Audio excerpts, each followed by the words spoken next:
Selamat bagi teman-teman yang udah pada cair BSU-nya. Kebanyakan orang-orang malah pada merasa seneng gitu ya, ada BSU. Untuk para pekerja-pekerja yang gajinya katanya di bawah 3.500.000 gitu. Bagi saya itu sangat sedih sekali ya, teman-teman. Kenapa pemerintah itu sampai mereka itu menyumbangkan dananya ke para pekerja yang di bawah gaji standar gitu, karena aduh, ironis sekali ya teman-teman, kita itu bekerja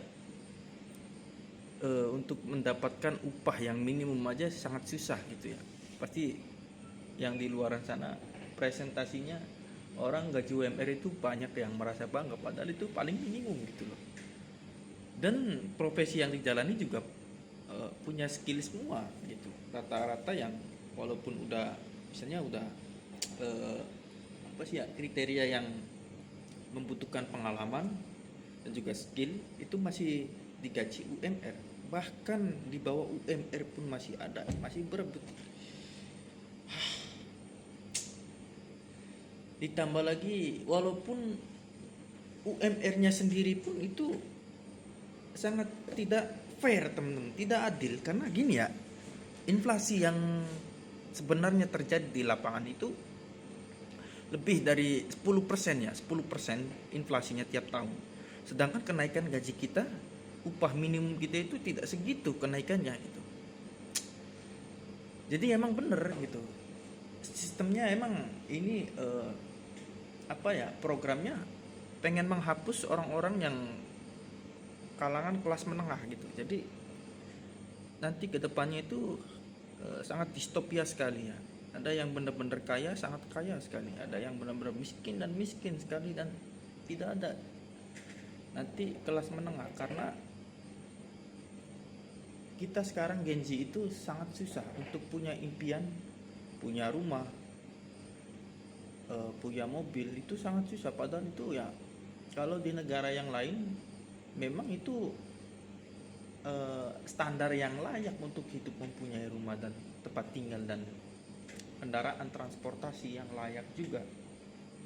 Tapi kenyataannya ya di sini kayak gitu ya, sangat ironis sekali ya. Kita mau merintis buka usaha, jadi bisnis startup pun kalau di bidang proyek gitu ya, entah itu kamu di konstruksi ataupun pendingin dan tata udara, semuanya itu membutuhkan lobby dan upeti di sini. Susah dapetin tender kalau nggak bisa ngelobi gitu.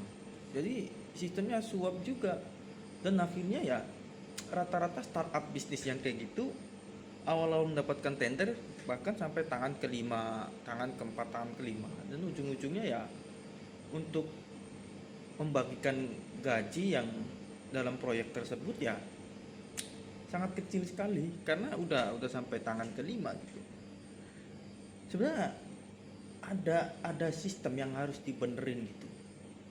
Ada suatu masalah, gue yakin suatu saat ini yang membawa solusi ya seperti ini ya sangat bermanfaat sekali, dan dia akan menjadi orang kaya sekali.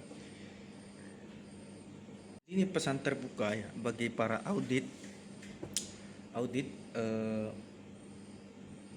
Tolong nanti kalau kalian sedang bertugas ngecek tentang anggaran yang digunakan oleh pihak-pihak tertentu, itu tolong dicek dengan betul-betul gitu. Jadi untuk mengurangi kasus korupsi gitu. Ya ampun, miris banget. Sebenarnya itu sih yang titik awal permasalahannya, bukan tentang edukasi ataupun apa, itu yang harus diberesin dulu. Kalau semisalnya semuanya orang itu punya kesempatan yang sama gitu, kita startup skill kita lebih jago daripada orang lain gitu, tapi karena kita emang nggak tahu melobi, kita orang jujur, itu sangat susah sekali mendapatkan tender. Jadi tolong sekali untuk para yang ngaudit itu ya, kalian bertugaslah dengan benar gitu, pertanggungjawabkanlah gitu. Kewajiban dan tanggung jawab kalian itu